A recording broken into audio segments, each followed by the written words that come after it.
Violence shall no more be heard in thy land, wasting nor destruction within thy borders. But thou shalt call thy walls salvation, and thy gates praise. The sun be no more thy light by day, neither for brightness shall be thee, but the Lord shall unto thee an everlasting light, and thy God thy glory. Thy sun shall no more go down, neither shall thy moon withdraw itself. For the Lord shall be thine everlasting light, and the days of thy mourning shall be ended. Thy people also shall be all righteous. They shall inherit the land forever, the branch of my planting, the work of my hands, that I may be glorified. A little one shall become 1,000, and a small one a strong nation. I, the Lord, will hasten it in his time.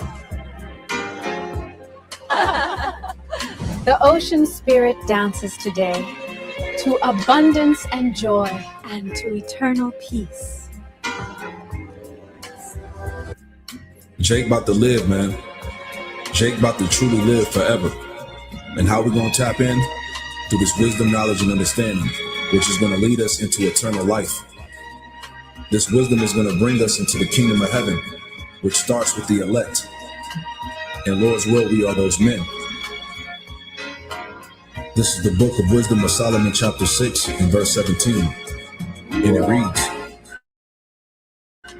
"For the very true beginning of her," and her represents wisdom, "for the very true beginning of her is the desire of discipline, and the care of discipline is love. And love is the keeping of her laws, and the giving heed unto her laws is the assurance of incorruption. Therefore the desire of wisdom bringeth to a kingdom." So this wisdom is going to bring us into the kingdom of heaven, because it starts with the Lord's men. "If your delight be then in thrones and scepters, O you kings of the people, honor wisdom, that you may reign forevermore." You see? To the glory of our golden age, may it shine forever. So we're going to reign forever. Lord's willing, we are part of the elect. Let us be glad and rejoice and give honor to him, for the marriage of the Lamb is come, and his wife hath made herself ready. And her was granted that she should be arrayed in fine linen, clean and white, for the fine linen is the righteousness of saints. And he saith unto me, Right, blessed are they which are called unto the marriage supper of the Lamb. And he saith unto me, These are the true sayings of God.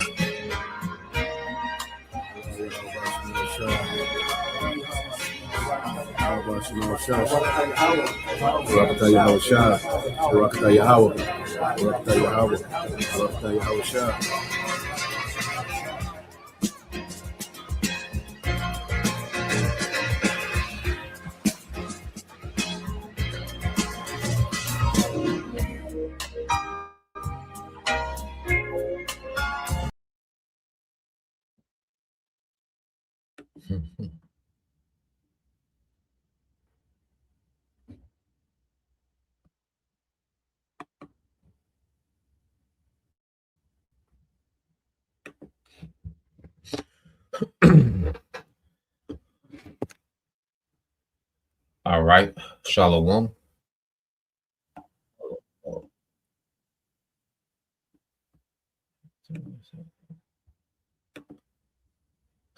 All right, Shalom. First and foremost, I would like to give all praise and glory unto Yahweh, Bahashem, Yahweh Shah, Bahashem, and Kakadash. Double honors unto the apostles and the elders of GMS who rule well, teach well, being great examples towards younger brothers. And peace and blessing and salutation to the hopeful pushing this word and truth and in sincerity across the four winds in the name of Yahweh, Bahashem, Yahweh Shah, Bahashem, and Kakadash. Pushing to get up out of here. Shalom to the whole elect, the believers, the listeners who have came back to the obedience of the scriptures through faith in Yahweh Bashem Al Shai. All right. And what I want to get into, all right, this morning, another morning news and prophecy. Okay. And going into how what we're seeing, all right, Trump has led the masses to technocracy. Okay. Because it's evident to see, the whole point of this whole Donald Trump character. Okay, this guy was set up, all right, to lead the masses, and it was a major psyop. He was the biggest psyop, okay, that the elites have ever ran, as far as how they hype, the American people up, as is to thinking, that they had, a people's president, as if Trump, was coming, all right, for the working class, okay, as if he was coming to assist and aid the working class and be against, what they call the deep state. That was the narrative, man. But it was the exact opposite, man. All right, Donald Trump, all right, handed over the working class, all right, to the corporations, to the elites, fully. Okay, he fully handed over, all right, the little piece of constitution that you American people had left, where he fully, all right, burnt that to shreds and has given you over fully, all right, to the technocrats, man. Okay, we're in the midst of a transition, man. That's why the Lord has all these things happening, all this prophecy happening at the same time, because all the pieces are in place for prophecy to be fulfilled, man. Okay, this devil, he has to attempt this new world order. Okay, and all the pieces are in place for this devil to do that, man. And that's why it's just been non-stop since day one, all right, of Trump presidency, okay, of shifting towards this new world order. Every move has been a shift towards this new world order. Okay, the tariffs, okay, which was meant to destroy the economy for who? The working class. Okay, small businesses. Okay, then you go in, you're dealing with these these wars, these conflicts, okay, which was meant to manipulate the markets as well, okay, to put more of a squeeze on the working class, okay, because it's all about getting the working class prepped for the new world order.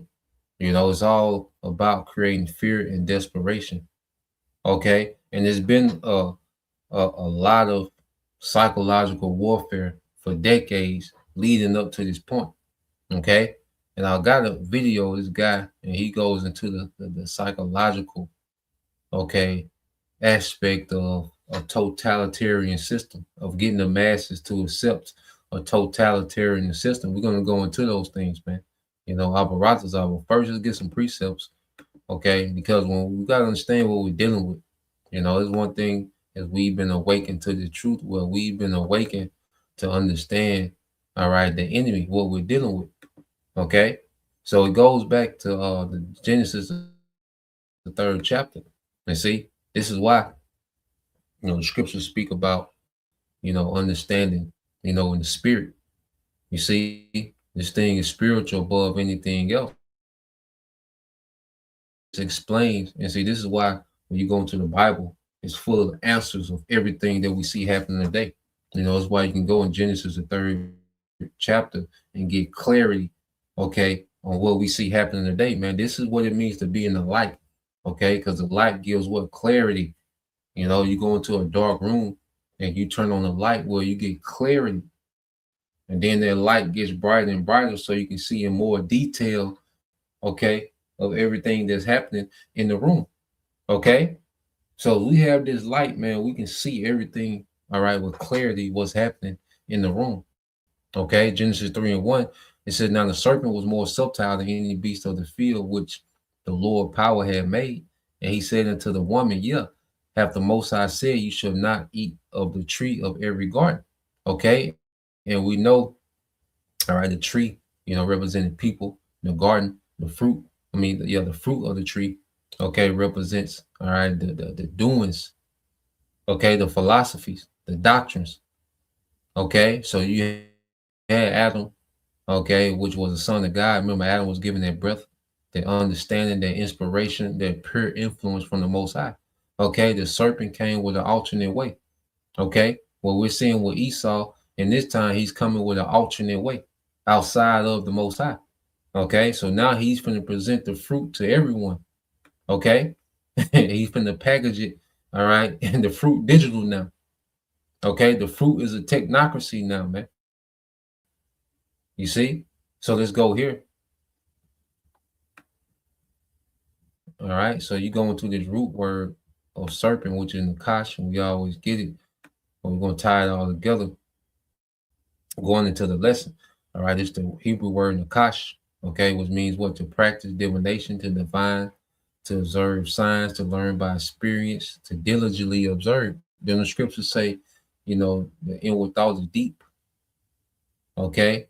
Psalm 64, how they're deep into, okay, this witchcraft, man. They're deep into psychological warfare, man. They deep into these enchantments. Okay. They're deep into the left hand side, trying to be the most high. Okay. So Esau is diligent when it comes to his wickedness, man. All right. And it says, well, he's a whisperer, he's an enchanter. Okay. And we're going to go into how this devil, psychologically breaks people down.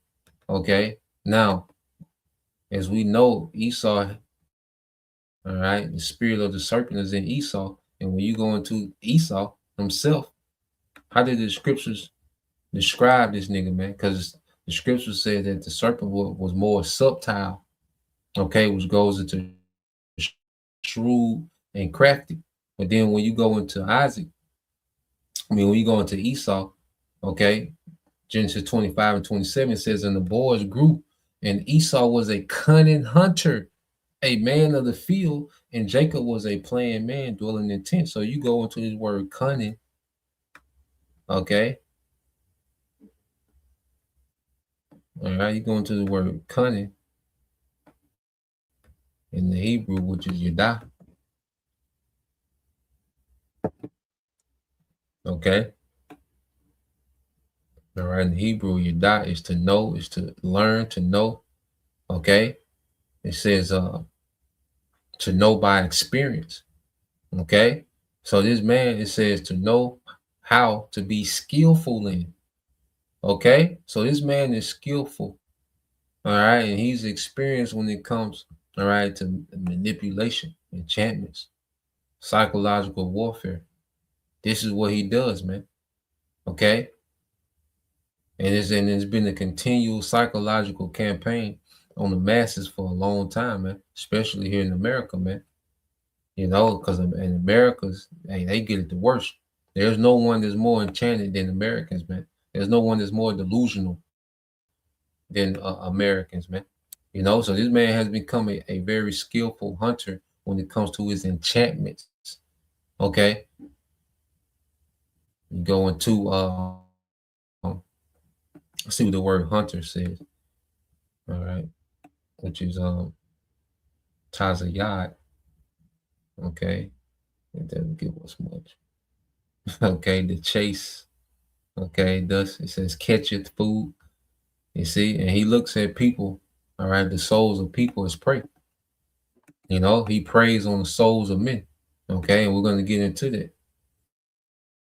All right, because you go to here in Revelation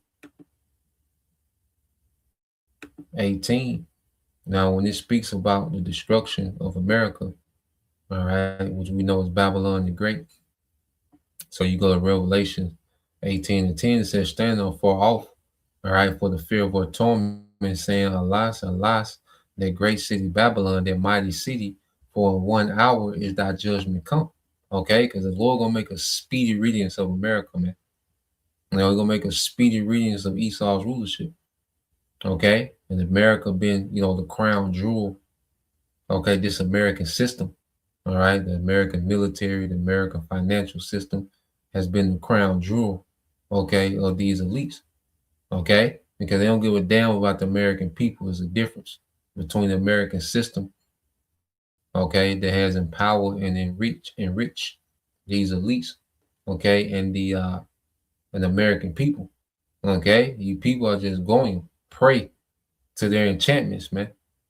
You see, verse 11 says, and the merchants of the earth shall weep and mourn over her, for no man buyeth their merchandise anymore, the merchandise of gold, and right, and of silver and precious stones, and of pearls, fine linen, purple and silk, scarlet and thyme wood, and all manner of vessels of ivory, and all manner of vessels of most precious wood, and of brass, and of iron, and of marble. All right, and these things come to it, they flow to America. the American dollar goes out and all these goods come in. Okay, the petrodollar went out. Okay, and all these goods would come in. You see, that's the system, the financial system. Okay, that the elite set up. All right, and as Americans, people was able to benefit off the crumbs of that system. Okay, but as of late, they've been taking the crumbs. They've been reducing the crumbs. Okay, because why? They want to create desperation. Okay, and Trump came in and he immediately began to reduce the crumbs. Okay, from this American financial system, man. You see, verse 13 says, "And cinnamon and odors and ointments and frankincense and wine and oil and fine flour and wheat and beasts and sheep and horses and chariots and slaves and souls of men." And souls of men. These things were found in America, man. Okay? So it says the souls of men.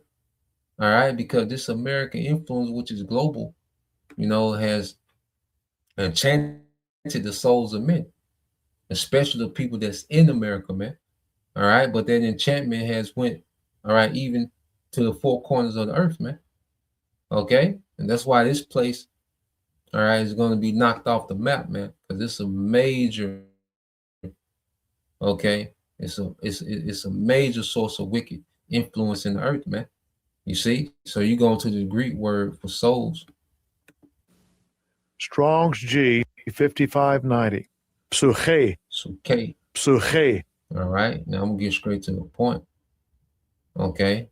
It says what? The seat of feelings, desires, affections, aversions, our heart's soul. Okay, so the seat of feelings, your emotions, your desires, your affections, your spirit, aversions, your aversions, our heart, all right, soul, man, your spirit, the inward man, your emotions.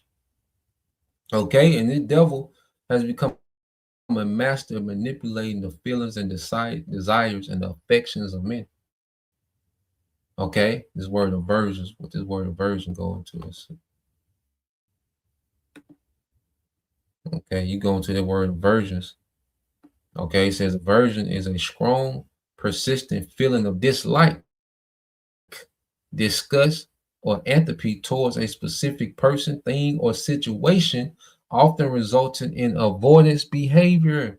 So this devil, he's able, to control your likes and your dislikes. Okay, he's able to control your comfort, okay, and your discomfort. All right, all through, all right, emotional manipulation, man, psyop. Okay, psychological warfare. Okay, he's able to have you mad at these things. Okay, he's able to make you agree with this, accept this, reject this. Okay, and he just throw these terms out there, make people, he's able to make people be divided. He's able to make one group, okay, be pro this, and the other group be anti this. You see, all this through what, man? His master manipulation. Okay, this is what this devil does. He's a master of manipulation, man. You see, and his biggest manipulation, okay, is going to be this new world order. All right, when he's going to manipulate the masses in a totalitarian, all right, technocracy, man. Okay, now let's go here because what did Howard Shah say? And then our Raza will segue to the video. So this is Matthew 16. All right, and yeah. This is Matthew 16 and 20. Let's go 24. It said, "Then said Yahweh Shai unto his disciples, If any man will come after me, let him deny himself and take up his cross and follow me." Okay? So if we're to come after Yahweh Shai, the first step is denying ourselves, man. And see, that's another thing. Esau makes people selfish, going to the desires of men. He has a society where people are only concerned about themselves. They live only for themselves. They serve no higher purpose than to serve themselves, man. Okay, every decision they make is only in the interest of themselves only. Okay. Now there is a point to where you have to value yourself and you have to do for self. Okay. But these people do it to the point to where it's a harm to other people. You know, they do it to a point to where it's even a harm to themselves, man. Okay. So a part of this truth is being able to deny ourselves, man, which is what? Hey, these worldly desires. And see, if Esau has people addicted to these worldly desires, okay, and that's the leverage he's gonna have on them when he switched this system over, man, because he's gonna hold their worldly desires hostage. Okay, but we're learning to deny ourselves now. So in the time of this system switching, look, we've already killed that old nigga and the desires that he had for this world. That nigga dead. Okay, and that takes away the leverage from Esau. Okay, but our people that still are controlled by their desires and their cares of this life in this world, where he's going to have all the leverage, man. Okay, verse 25 said, "For whosoever will save his life shall lose it, and whosoever will lose his life for my sake shall find it." Yeah, so we're willing to let everything go on this side, all right, with the faith that there's a reward in Yahushua on the other side, man, in the world to come, in the age to come. And they come, but see, we have to believe that Yahushua is coming to establish a new age, a righteous age. We have to believe that before anything else. We have to believe that. You see, in order to be able to lose everything on this side. Okay, so we're being groomed, all right, to lose everything on this side, while the masses are being groomed to bend the knee. Okay, because it's a constant, non-stop psyops that Esau has running on the masses, man. You know, and this is what how shall I say, you shall know the truth, and the truth shall set you free. It sets us free from the enchantments and all this psychological warfare of Esau, man. Okay, it makes us aware of it, makes us be able to peep it. You see, and that's why we gotta tap into Yahushua. Because see, when we tap into Yahushua, man, we can see these things, man. It gives us more of that clarity. Okay, so we can peep game. Because there's still certain things that we like, damn, you know, as long as we're in the truth, man, there's always going to be, things that we have to work on. And the Lord spoon feeds us things to work on at a time. Once we get over this, okay, now it's this.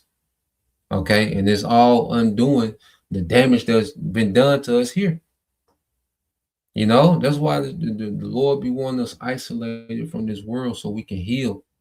We need to heal. That's why when people go to rehab, they go into what? Isolation. And we're rehabbing from all this psychological warfare, man. That's why the Lord has us isolated, man. Okay? And it says, "For what is a man profited if he shall gain the whole world and lose his own soul?" Okay? And who's out there hunting souls? Esau. Okay? You see? Or what shall a man give in exchange for his soul? Nah, man, we want to maintain, okay, our soul, man, our spirit that goes into being those virgins. You see, as we've been born again, we become virgins to where these enchantments don't penetrate us, man. Okay, we want to maintain that virginity, man. Okay, in the spirit. You see, so you go to that word soul, it's the same word. All right, which is okay. All right, we get the word psychic. All right, you see, psychological. You get the root words of that. Okay, going back to what? The seat of feelings, desires, affections, and aversions. Okay, because this world teaches you to hate the Most High, teaches you to hate Yahushua. That's why when you go into the scriptures, people lose it. You bring out the precepts, you really go into the precepts. Okay, people are already enchanted to hate the precepts. Okay, but who do they defend? Esau. Okay, so the devil has the souls and minds of the masses, man. All right, to where there's no precept that we can bring out. Okay, that'll prove to them. All right, the truth. Okay, to see so they can see the truth of the matter. Okay, Esau has people in exact opposition to the scripture, to where people hate everything that the Lord loves. Okay, and people love everything that the Lord hates. And that's the point of this enchantment, man. He wants people to be separated, all right, from a higher power, from a higher purpose, from the fear of a higher power. Okay, and he wants to insert himself as that higher power that people should be submissive to, man. And this is what this technocracy is about, man. You know? So let's go here. I got this video. It's a good interview. I'm gonna just go jump around in the interview, but it's a good interview. Now the guy, he got a foreign accent, you know, so Lord will, you know, y'all can understand him, you know, but I'll be trying to summarize the best as possible. All right. But this guy here, all right, Mattias, all right, Desmond, you know, he goes into, all right, a totalitarian system and the psychological warfare used on the masses to get them to accept a totalitarian system. Now, let's get that word. Matter of fact, before we get the video, let's get this word totalitarian. All right, because this is what's being established. Okay, through this technocracy, they're establishing a totalitarian, all right, state. Okay, they want a global totalitarian state. So when you go, I asked it, okay, totalitarian state meaning. It says a totalitarian state is a form of government that attempts to assert absolute total control over both the public and private lives of its citizens. And that's why you've been seeing what the public-private mergers. Okay, the public-private mergers. That's all you've been seeing. These so-called private corporations merging with the public government. Okay, because it's a system of complete control, all right, that's being rolled out. Okay, it's a totalitarian state that's being rolled out. Totalitarian digital state, man. It said it is characterized by singularity, dictatorship, the suppression of all political opposition, and the use of propaganda and state-controlled mass media to maintain power. Okay, the state, it says absolute control. The state controls all aspects of life, including the economy, education, arts, and communication. Okay, and it's a light totalitarian state now, because you have to send your children to, all right, these schools, and if they don't go to the public school, or you do homeschool, well, what curriculum is accepted? All right, you gotta use their curriculum to homeschool. You see, you got some states that have mandatory health insurance. Okay, mandatory insurance, car insurance. Most states. You see, all these different things, man. You got to have what? Driver's license. You got to have this. This is already a light totalitarian state as it is. Okay, certain cities, when you're in the city limits, guess what? You got to get permissions and permits to build onto your house. Okay, so forth and so on. There's so many things you can go into. It's already a light totalitarian state now in America, but now it's going to get to a whole nother level. Okay, passports. You see, most of society is permission based. You see, most of society is based on what? Permission. You getting permission from what? The state. Okay. You see? So let's go. Let's read. Said the state controls all aspects of life, including the economy, education, arts, communication. All right. Power is held by a single party or leader, often with no legal way to replace them. An official mandatory ideology guides all beliefs and actions, forcing citizens to abide by a specific vision. And this is why they want complete control, so they can modify the behaviors.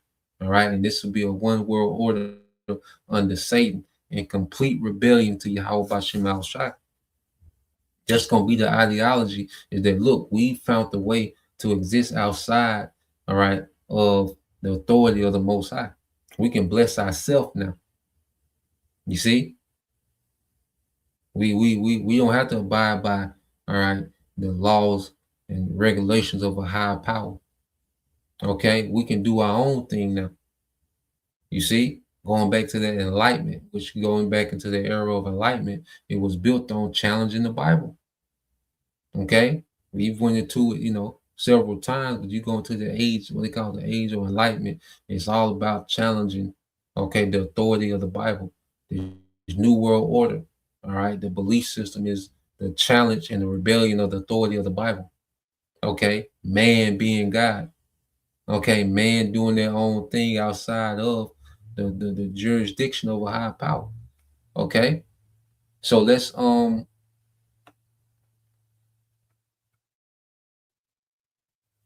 see different. All right, so let's go into this video real quick.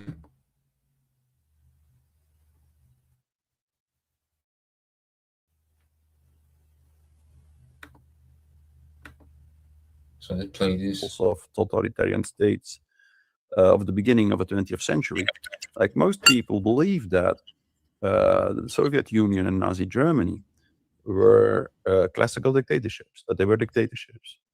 But actually, this is not true at all. It were totalitarian states. It were the first totalitarian states in history. And then I wanted to understand, really understand, like what the difference is, like between a totalitarian state and a classical dictatorship. And the difference is huge. Actually, it are two completely different phenomena at the psychological level. And I think it's extremely important to understand psychologically what the difference is, because now, in the beginning of the 20th century or in the 21st century, we are confronted, I believe, with the emergence of a new totalitarianism, which is not a fascist or a communist totalitarianism, but which is a technocratic totalitarianism, for which Hannah Arendt, probably the most important author, philosopher about totalitarian states, for which Hannah Arendt already warned us. In 1953, she said, like, fascist totalitarianism in Germany collapsed. And we will probably soon witness the collapse of communist totalitarianism. But very soon, we will see the emergence of a new kind of totalitarianism. Yeah, and even when you go into Germany, because he's spoken to Germany and the USSR being, the example of totalitarianism. Okay, because even when you go into Germany, all right, you had IBM. Okay, well, that's when they first came on the scene real heavy, in the public sector. All right, and it was IBM, that was issuing these ID cards. Okay, so here it is. We had Nazi Germany. Okay, and that was like a trial run for a new world order as well. Okay, but it wasn't their time. All right, but they was experimenting with things then. Okay, how would it look to do a totalitarian, okay, government? You see, but it wasn't their time. You see, so let's play a little more. But you can look it up with the IBM. Okay, during World War II. Matter of fact, let's look it up real quick. I'll let it play, but then I'll look it up with the Germany.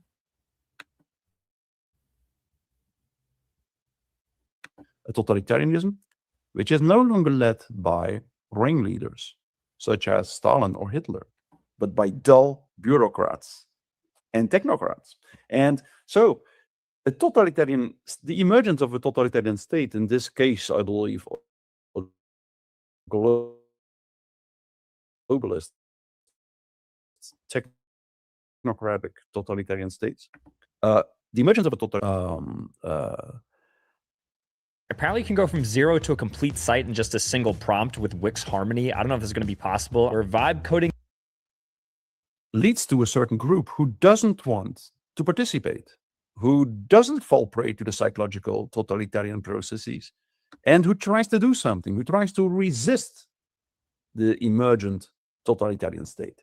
And history has shown us that usually the resistance chooses the wrong strategy. They usually behave as if they are fighting, as if they are resisting a classical dictatorship. And that's just a fatal mistake when you're confronted with a totalitarian state. So that's why I believe it's important that we go into it, that we try to understand what happens in a totalitarian state.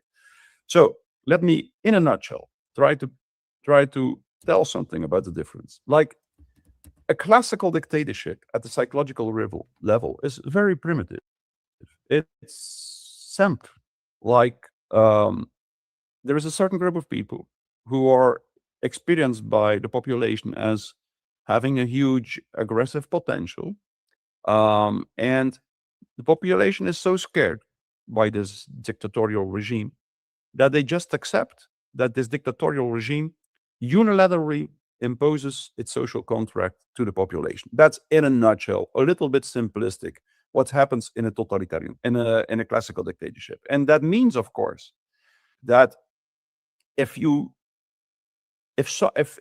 population succeeds in destroying the dictatorial regime or a part of the dictatorial regime, there is a very good chance that the dictatorship will collapse.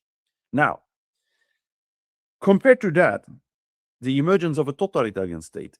So he's pretty much saying a dictatorship, you know, is a regime that comes in and imposes so much fear, and the masses just tap out and accept a social contract, okay, of where the people, submit to the dictator, okay, and the dictator has, his certain responsibilities to the people, okay, and that's what you call a social contract, okay.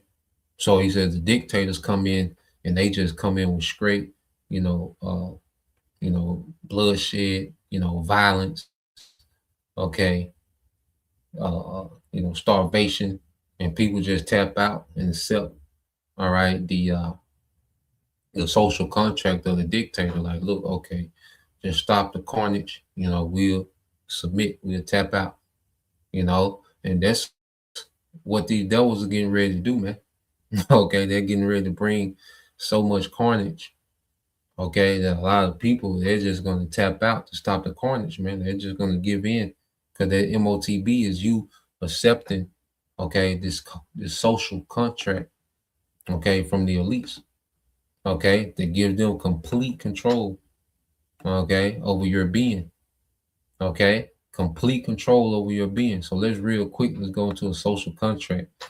Just look up some of these terminology that he's speaking on. It said the social contract, okay, is an implicit agreement or theory that explains a relationship between citizens and their government, where individuals consent to surrender some freedoms and submit to authority in exchange for the protection of their remaining rights and the maintenance of social order. Okay, so when you go into a dictatorship, a dictator regime, a dictator will come in, okay, through military force and create so much carnage on the citizens that the citizens would eventually say, well, look, to stop the carnage, we'll just agree to, the terms of your dictatorship. Okay, just stop the carnage and keep, maintain social order. Okay, and that's what you call a social contract. Okay, it said it is the foundation of modern democracy, justifying state power through the consent of the governed. Okay, so the power of the government is through the what consent of the people that's being governed, rather than divine right. Okay, which divine right comes from the Most High. And see, Esau wants to extend his rulership beyond his divine right because the Lord did give him, okay, a space to rule. You see, but with this new world order, he wants to try to go beyond, okay, that time frame that the Heavenly Father gave him to rule. Okay, this technocracy is him extending his rulership.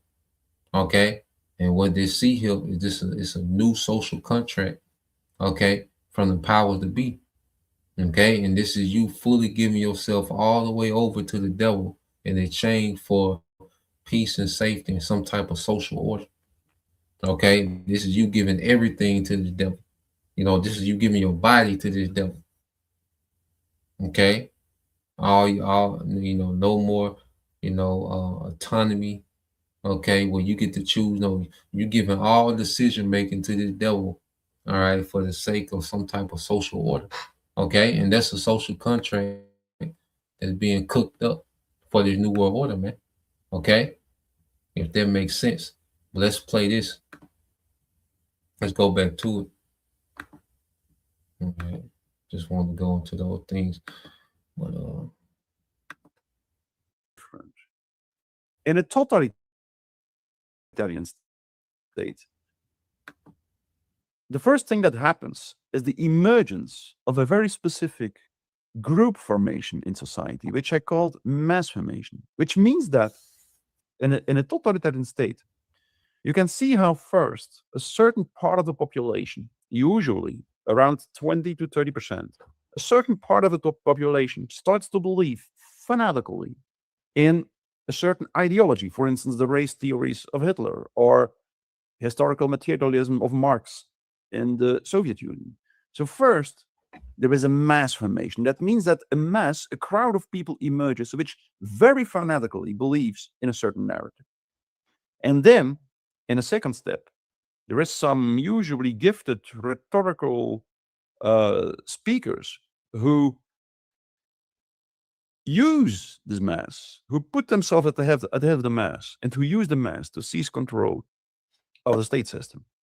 And in that way, a new system emerges. and that idea, their belief was MAGA. Okay. And Trump was that figurehead that the people rallied around, the ideology that people rallied around MAGA. Okay. You see, so this is a totalitarian, all right, play that we're seeing happening, man, right before our eyes, man. A totalitarian technocracy, man. Okay, the ideology was MAGA. Okay, the conservatives, he was for, this white Christian nationalist movement, the farmers, the working class, okay, the entrepreneurs, all rally around, okay, this MAGA ideology, and they made Trump the figurehead of, okay, they got you people to buy into it. Now they're segueing you to a technocracy, a total control, a system of total control, or what's called totalitarianism, man. Okay.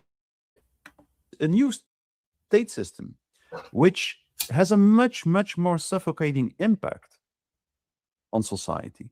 Because, as Hannah Arendt put it, it has a huge secret police at its disposal. Namely, this part of the population, 20 to 30%, who so fanatically buys into the state narrative that they are willing to report everyone to the state who doesn't buy into the narrative, who doesn't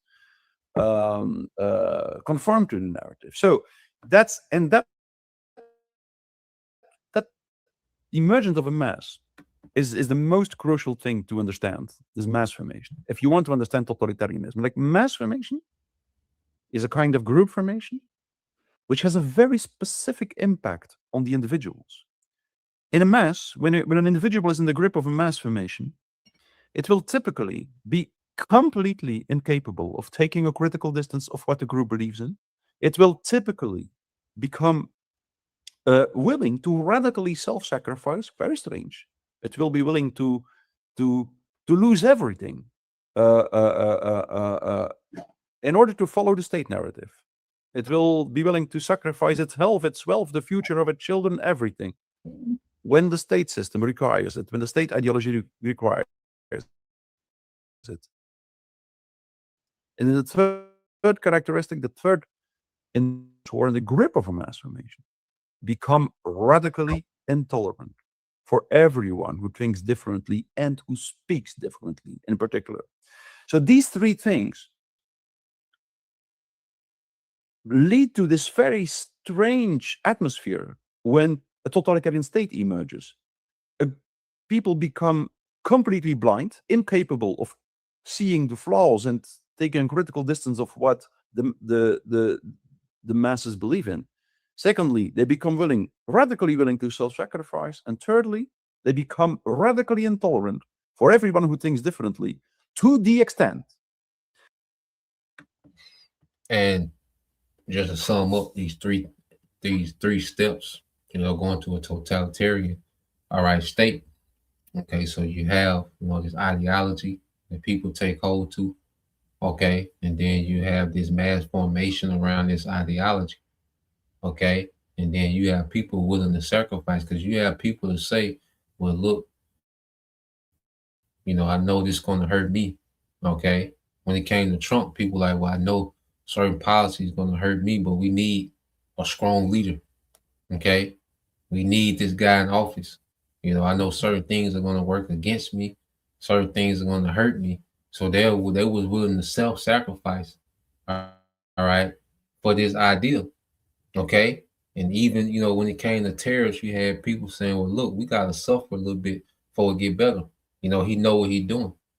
Okay. People was willing to what? Self-sacrifice. Okay. So they bought into an ideology, and they bought into it so radically that they were willing to self-sacrifice. Okay. And then you have, all right, the third part, to where now they can't, if you speak against the ideology, well, you're intolerable.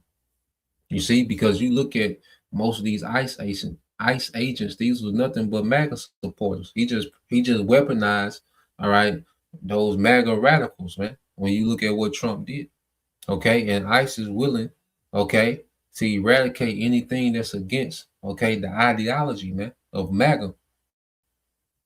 Okay, so the stage is set for a totalitarian state to emerge, which is going to be technical, man. All right, and then he's going to go into the point to where, this ideology becomes so strong that people have a stronger bond with the ideology than with their own relatives, man. That's why even Yahweh Shah put us on game real quick, brother get Luke, because what he's about to say, all right, is in the scriptures, man. Okay, but brother can real quick, I'm gonna let him go into it. Okay, if a brother can get the book of Luke, chapter 21, okay, and verse yep, get Luke chapter 21, verse 16 and 17. Matter of fact, you can get Luke 21, 16, 17, and 18, and 19. Yeah, so get Luke chapter 21, verses 16 through 19, Baba Shah. And I'm gonna let this play as the brothers get that. Let's play this some more. That mothers will report their children to the state. There is this conversation of me on the internet with Shoref Eshtali, a woman who lived in Iran in 1978 and who was forced to witness how a mother who had reported her son to the state put the noose around the neck of her son as he was dead. She was very proud to receive a medal for heroinship. So that's what happens in a totalitarian state. Children report their parents to the state. Parents report their children to the state. Everyone reports everyone because of this phenomenon of mass formation. So that's why I believe it's so crucial to understand what really happens there. What happens at the psychological level? Do I have time to walk through that as well, Glenn? Yes, please. Yeah, so he's gonna break it down further. We're gonna watch a little more, and they're gonna skip in as well. Let me go ahead and put this in the chat. Like I said, this whole interview is a good interview. If brothers want to watch and get some more material to respond with. But the whole interview, like I say, it's a good interview. Like I think it's right at 50-something minutes an hour. But let's go here because he's been speaking about mass formation, and then we're gonna let him go more to the psychological, okay, aspect of it. Okay, so let's go here to so I asked, what is mass formation? He kept speaking on it. So when you go into a mass formation, it says a mass formation is generally a non-academic term used to describe a form of collective hypnosis enchantments, or group psychology, where a large portion of a population focuses on a single narrative, man. And that's why they're able to just control people's emotion based on these single narratives, man. Okay. At the time it was okay, Trump gets so-called the first assassination attempt. We're just throwing out an example. The first assassination attempt. So everybody get caught on their narrative. Okay. And then you got Trump wins the presidency. Everybody get caught on their narrative. Okay.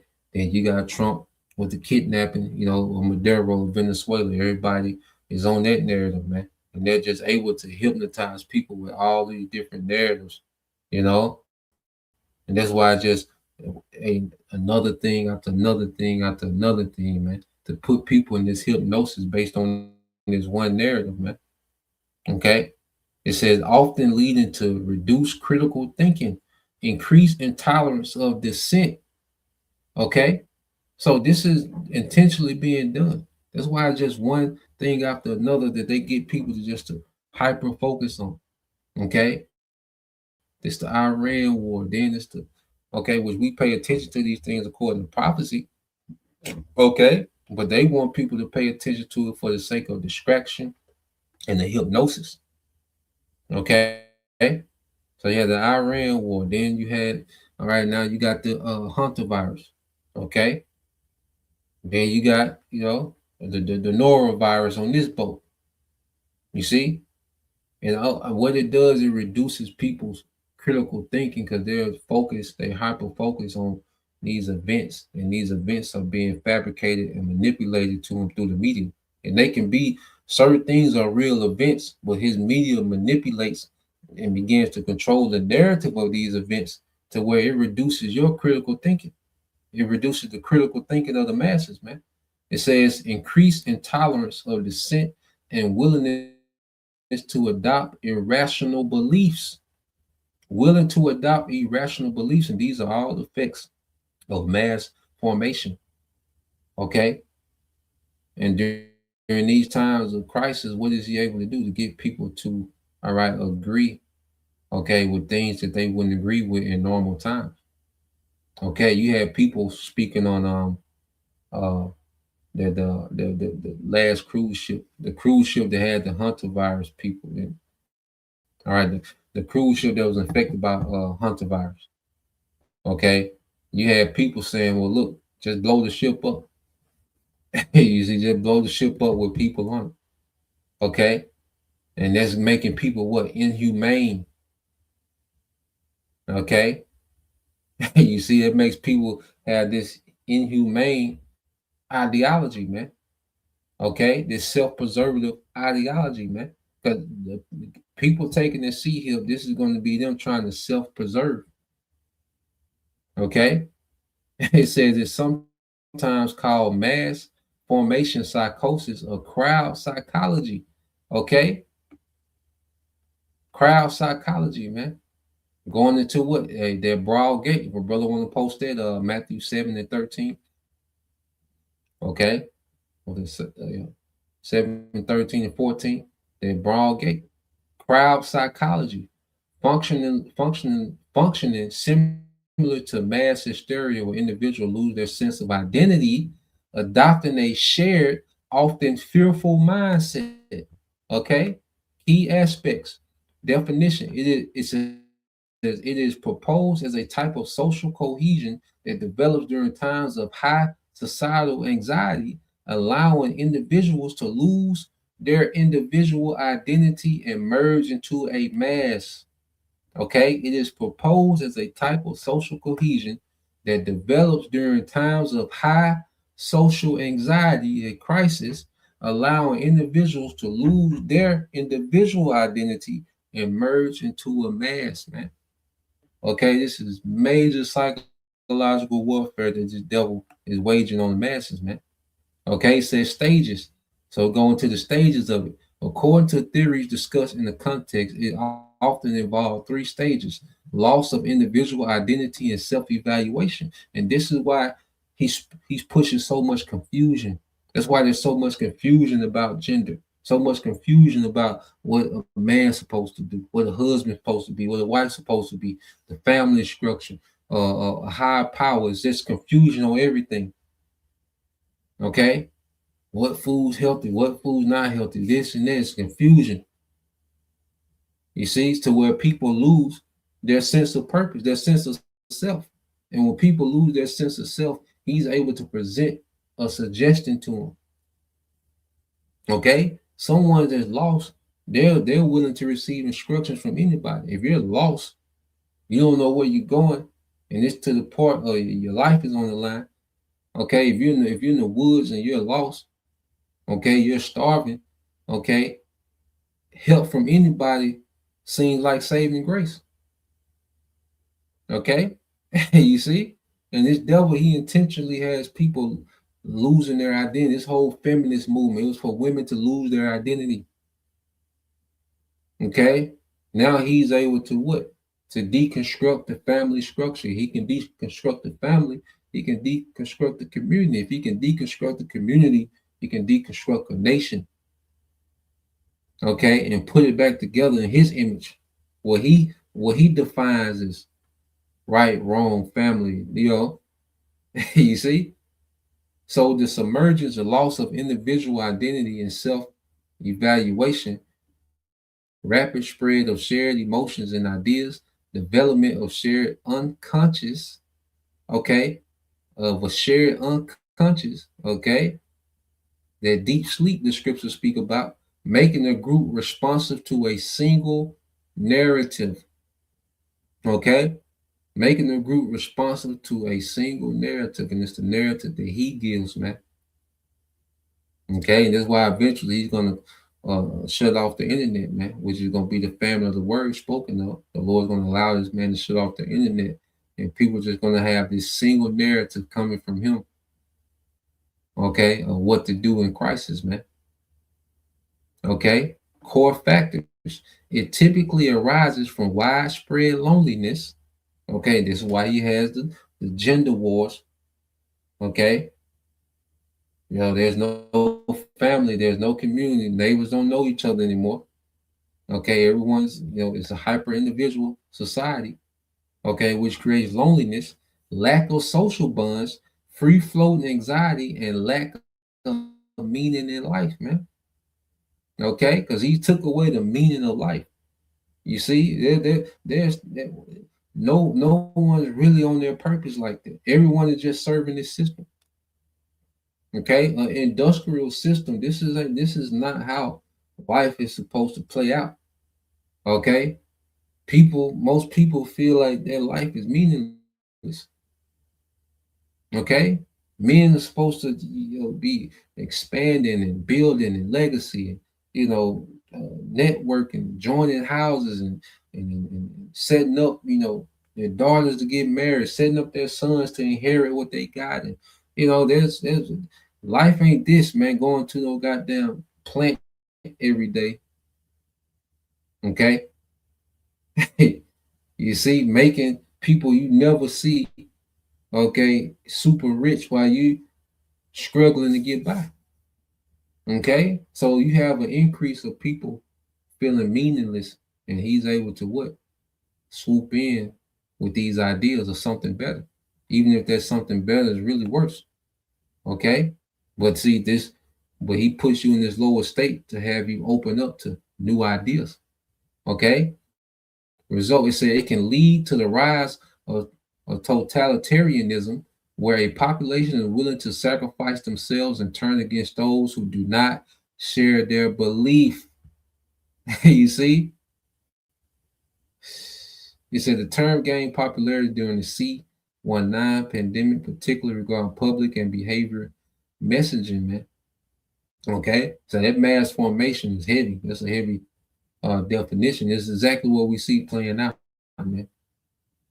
Okay, so let's play this. He's gonna let's get a couple precepts and then we'll play some more of that. Let's get this up here.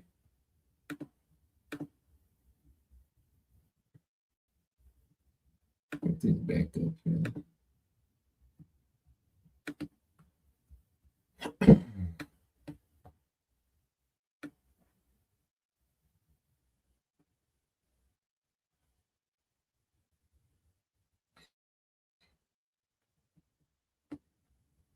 So, yeah, so this the book of Luke 21:16. It's the brother servants of Yahweh. It says, and ye shall be betrayed by both parents and brethren and kinfolks and friends, and some of you shall they cause to be put to death. Okay, because why? They're going to believe in the collective cause, okay, of the masses, man, which is this new world order, which is this technocracy.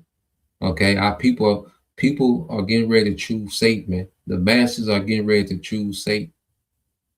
Okay, they're finna sign this social contract with Satan. Say, look, I give you complete authority over.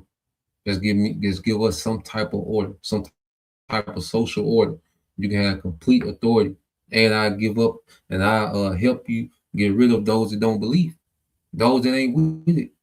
Okay, this is what's getting ready, getting ready to happen, man. Okay, that's why if they're not, because they're not being governed by the fear of the Lord, they're operating under the fear of Esau. Okay, so just as he said, you know, with this mass formation, what you call group hypnosis, these people are enchanted, man. Okay, you have to understand, our parents, our cousins, aunties, uncles, whatever, they're enchanted. Okay, some friend, you see, these people are enchanted, man. Okay, they're gonna flip, so betrayal going to increase. Okay, because they're gonna choose the system, okay, over relationship. All right, just why and that's why now, hey, choose your house shot over them now. You know, I deal with people when I can, but hey, I'm choosing your house shot every time. It's a no brainer. You know, because they finna choose Satan over us. Hey, choose your house shot over them. You know, it says, and ye shall be hated of all. Okay, and you shall be hated of all men for my name's sake. Yeah, man, because what we stand for is against the group think. You know, it's going to look like we're in the way of their new world order. Okay, like we're in the way of their prosperity. Their promise of prosperity from Esau. It's going to seem like we're in the way of that. We're holding it up. Anybody that's against it is holding up the progress, man. Okay, and it says verse 18, but there shall not a hair on your head perish, because some of us are going to be martyrs, but then some of us not a hair on our head going to perish, man. The Lord gonna lift a standing on their asses, man. Okay. It says, in your patience possess you your souls, and we gotta be patient through this whole process to say, possess you what? Your souls.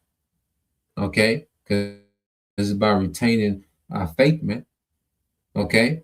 Maintaining our belief in Yahweh Bashim Al Shah and not being swayed, okay, in the belief of Satan, man, the belief of Esau, man. Okay. So let's play a little bit more of this and we get some more precepts. Yeah, yeah. That's the most important thing, I believe. Like you know, a mass formation emerges under specific conditions. Like mass formations have existed as long as mankind exists. Like the Crusades were examples. There were several examples in history of emerging mass formation. But something very specific happens throughout the last 2 centuries. Namely, the mass formations became stronger and stronger and stronger. And up until now, I don't know if there is anyone who really found an explanation, or at least tried to find an explanation for why these mass formations became stronger. And the reason was, I believe, that this phenomenon of the increasing strength of the mass formations was connected to another phenomenon that emerged in modernity throughout the last few centuries, namely that more and more people started to feel lonely. More and more people start to feel isolated. Society atomized, or as society got atomized, as Hegel said. It fell apart and isolated individuals, and like just before the coronavirus, 2017, up to somewhere in between 40 and 17% of the people reported to feel completely isolated and lonely. It was a result of a Gallup World poll. And then, as soon as you start to understand how that's the basis of increasing strength of the nations, you can very easily understand the entire mechanism. Hello. This journey. Like once people feel lonely, once people feel disconnected in a lonely state, they will typically start to suffer from lack of meaning making in life. We could go into this, we better don't do it. We don't have enough time to explain it in detail. But loneliness typically leads to a feeling that life has no purpose or meaning. And also that we could see very easily, like at the level of the jobs people do. Up to 60% of the people consider their own job to be a so-called bullshit job. That means that they believe that the work they do actually has no meaning or purpose at all, which is typically, of course, for bureaucratic systems. And once people are in this state, lonely, disconnected, struggling with profound lack of meaning making, profound lack of purpose in life, something very specific will happen at the emotional level. They will typically be confronted with a very, very specific kind of frustration, aggression, and anxiety.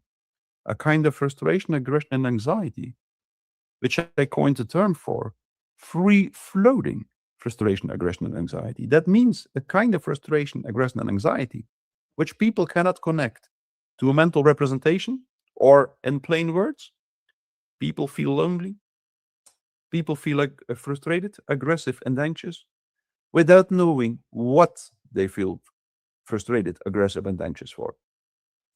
And that's a very painful state. It's a very aversive state for a human being because we feel completely out of control. It's the most painful state a human being can be in. Feeling anxious, for instance, without knowing what you feel anxious for. Feeling anxious without being able to protect, to resist that what you feel anxious for.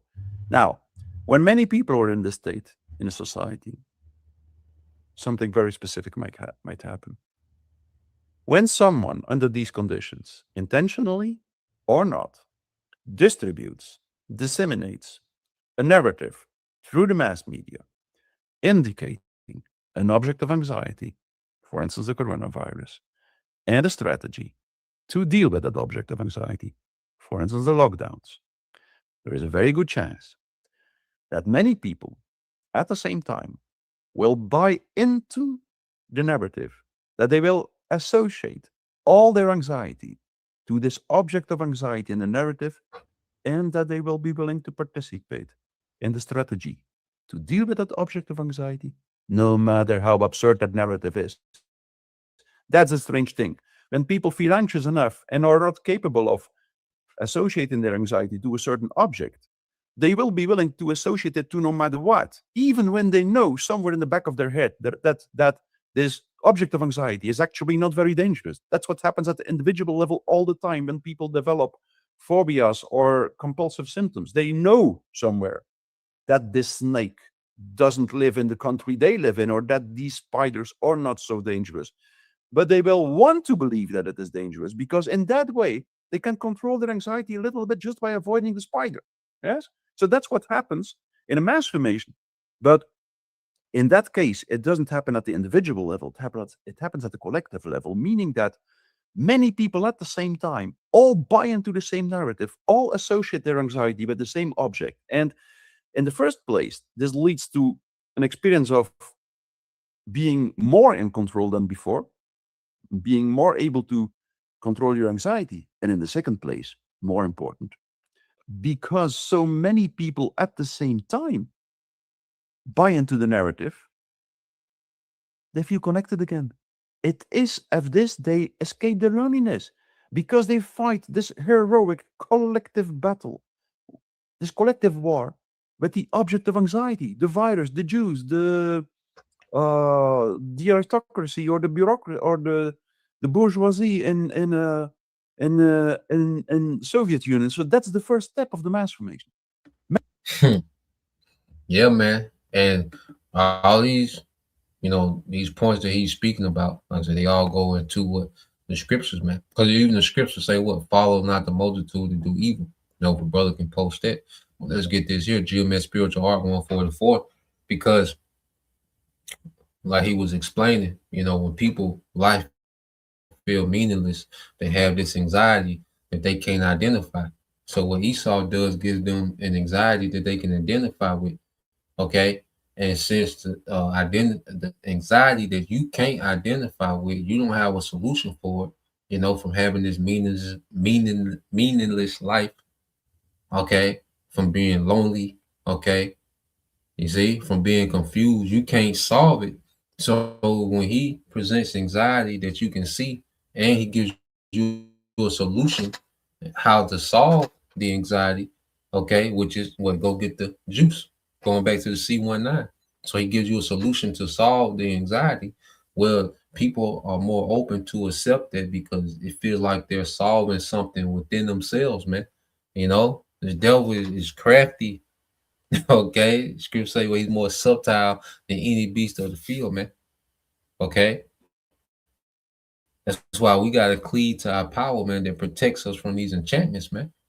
Okay, this is Matthew 7:13. It says, enter ye in at the straight gate, for wide is the gate and broad is the way that leadeth to destruction, and many there be which go in thereat, man. And this is that mass formation. Okay, now you go into the mass formation where Yahushua is explaining mass formation. Many there be that go into this broad way. Okay, because that's what Esau is going to present to the masses, the broad way, the path back to social order, the path back to prosperity, the path to transcend beyond what you used to have.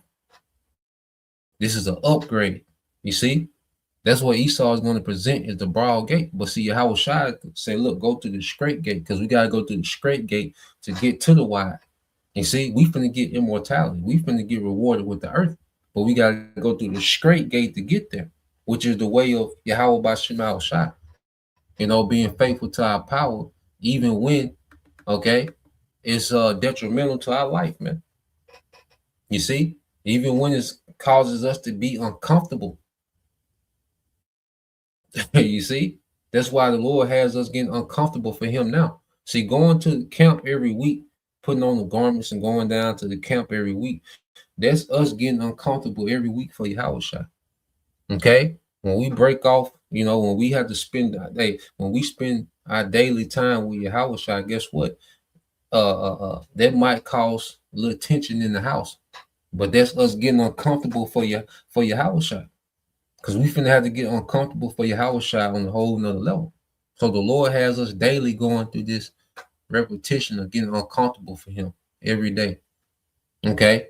And it says, this is Matthew 7:14 says, because straight is the gate and narrow is the way which leadeth unto life, and few there be that find it, man.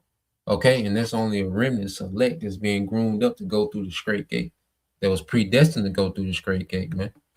Okay, so he's grooming up those that are predestined. All right, this is the brother. All right, Exodus 23:2. It says, "Thou shalt not follow a multitude to do evil, neither shalt thou speak in the cause to decline after many to rest judgment." Man, so we're told not to follow a multitude to do evil. See, in this world, the masses, when the masses agree on something, people accept it. Okay. This devil, he's able to, he's able to make it seem like the masses agree with it. And then eventually the masses do agree with it because people are drawn to agreeing with the crowd. The people operating off their low nature with no morals, no standard, to where they just agree with the crowd, man. But now, man, we're being groomed to go to the straight gate, man, down the crowd. Okay. This is Sirach 8:15 is a brother serving for Yahushua said, travel not with a bold fellow. And Esau is their bold fellow because this new world order, this is the devil, okay, rebelling and trying to undermine the Most High, rebelling against the Most High and trying to undermine the Most High, man. Okay, he's bold for trying to pull this off, man. It said, at least he become grievous unto thee, for he will do according to his own will, and thou shalt perish, all right, with him, all right, through his folly. A lot of people finna perish with Esau through his folly, man. Okay, by traveling this way. Now I want to go here and fast forward it. Like I said, the whole interview, a good interview. But I want to fast forward it here, dealing with certain ideology of these devils as well. All right, so let's play this. Almost insignificant part of the elite that at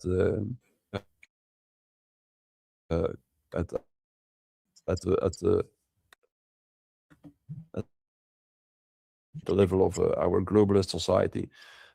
The fact that our society became more and more bureaucratic also means that the public leaders of the new totalitarianism also become more and more bureaucratic and technocratic. That would be my 2 cent worth of opinion.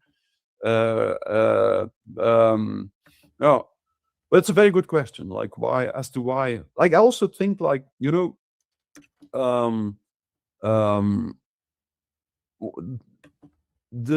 dominant worldview, starting from the 17th century onwards, became more and more materialist and rationalist in nature. So we started to believe more and more that the human being is like a biological machine, which is one of the big problems. Of course, it's not a biological machine, if you ask me. But anyway, we started to believe that. We started to consider the human being as a machine, and this machine metaphor got more and more grip on society, and until we arrive now at ideologies such as the one of Yuval Noah Harari, the one which Yuval Noah Harari articulated in his mega bestseller Homo Deus, where he just says, like, of course, well, we are a machine, we have no soul, even no real consciousness. If you open up the skull of a human being, you will only find biological electrical wires there, and so we can optimize this biological machinery of the human being just by merging the human being with all kinds of technological devices such as sensors and chips, brain chips, and artificial joints, and so on and so on. So this machine, this mechanistic view on man became stronger and stronger and stronger, which probably also explains why the ideologies that have a very big impact on the human being also became more and more and more mechanistic. Like the communist ideology was materialist in nature. So you see this ideology that okay, bodies are just machines, you know, and that's his whole thing with the transhumanism, and so Esau's pushing this ideology. Well, that the body is a machine, well, we can upgrade the body. Okay, we can add our technology to the body and upgrade. The body is just a machine, So that's another ideology, okay, that these devils operate off of. Okay, they see they're not, they don't see the body, the divine creation.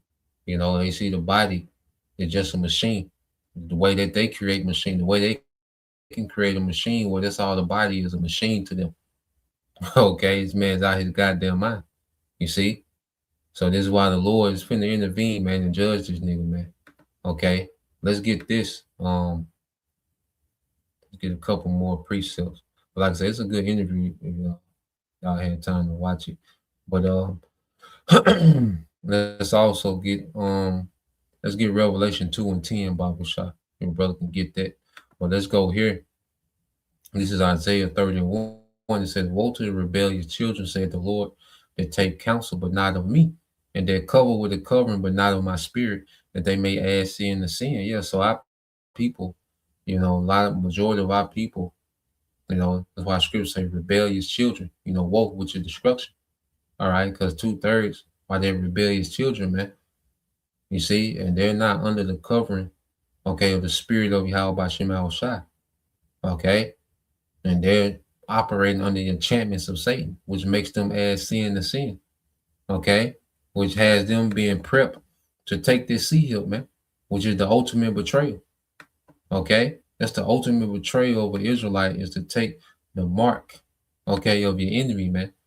All right, it says that you're in complete agreement, okay, with Esau and Satan, man. Okay, and you're completely against Yahweh by Shema Shai. Okay, and the Lord is going to judge accordingly. Okay, Isaiah 30:2 said, they walk to go down into Egypt and have not asked at my mouth to strengthen themselves in the strength of Pharaoh and to trust, okay, and to trust in the shadow of Egypt, okay, and to trust in the shadow of Egypt. You see, the covering of Egypt, the protection of Egypt. You see, you taking this seat here, that's saying that you trust in the protection of Esau. Okay, you trust in the protection of this system. Okay, and a lot of people, they're finna make that move, man. A lot of our people finna make that move, man. Okay, and betrayal is coming. You see, a lot of people finna flip. Even people that know that they're Israelites, man, they're finna flip. Okay, people that really not rooted in this thing, not serious, haven't been sincere this whole time, they finna flip, man. Okay, it's a lot of betrayal finna get ready to happen, man. A lot of people finna trust in this system, man. Okay, and it's gonna take a major faith, man. You know, and Lord will we endure, and Lord will, you know, we have that faith and that courage to execute in the clutch, man. Okay, verse 30, it's like in verse 3, Isaiah 30:3. Therefore shall the strength of Pharaoh be your shame, and the trust in the shadow of Egypt your confusion. Yeah, because here it is, you made this decision to trust this man, okay, in this system, and then the Lord is going to continue judging this place, okay, because you took this, you're going to take the sea hip, all right, for safety, you know, for security, to eat again, to, you know, to have a place in society, to belong, a sense of belonging. Okay, and the Lord is just going to continue to jack this place up, man. Okay, and you're going to be confused, man. All right, because your decision is not going to pan out. Okay, your decision ain't going to pan out, man. It's going to work against you, man. Okay, this is Revelation 2:10. This is brother Yashima tribe of Judah says, "Fear none of those things which thou shalt suffer." Okay, because we're gonna have the straight gate. It's gonna be uncomfortable. Okay, but fear, all right, none of the threats of this devil. Okay, hey, whatever he gonna do, the Lord gonna give us a spirit to endure whatever he gonna do, man. Okay, behold, the devil shall cast some of you into prison, that ye may be tried. All right, and that ye shall have tribulation 10 days. So this is part of what's being tried to be found worthy, man. You know, so hey, we take the temporary uncomfort, all right, for the eternal reward. Okay, and 10 days is a complete number of days. You know, I don't know exactly how long. And each it's gonna be different case by case for the elect, man. Okay, it says, "And be thou faithful, okay, unto death, and I will give thee the crown of life," man. So we know we have our instructions from the king. Look, die rather than comply, man. You see, die rather than comply. See, this is where we at. These are things we gotta talk about, man. You gotta die rather than comply. This is real. This is going into counting the cost. Okay, the mindset to be willing to die rather than comply to this, man. You see, Revelation 3:11 is the brother GMS spiritual arc. Behold, I come quickly, how shot. And things are moving fast, man. And these events are just going to speed up. Okay? These events, these crises, these things are going to speed up, and these things are going to hit, man. You know, these things are going to hit and jump into a whole nother phase of prophecy, man. Okay? All right, prophecy is going to throw us into a whole nother reality, man. All right, in the coming days. It said, "Behold, I come quickly, hold fast which thou hast, that no man take thy crown." Okay, so our crowns is at stake, man. You see, we want that crown of life, man. You see, which is being a joint heir with Yahweh Shah forever, man. So a temporary comfort, man, okay, don't compare to being rewarded eternally with Yahweh Shah, man. Okay, so that's the point. You know, we'll leave it there. You know, Lord will, you brothers, all right, and keep you sisters edified once again. We're going to give all praise and glory unto Yahweh, Bahashem, Yahweh Shah, Bahashem, Akadash, and double honors unto the apostles and the elders of GMS who rule well, teach well, being great examples to his younger brothers. And peace and blessings, salutations to the whole elect Shalom.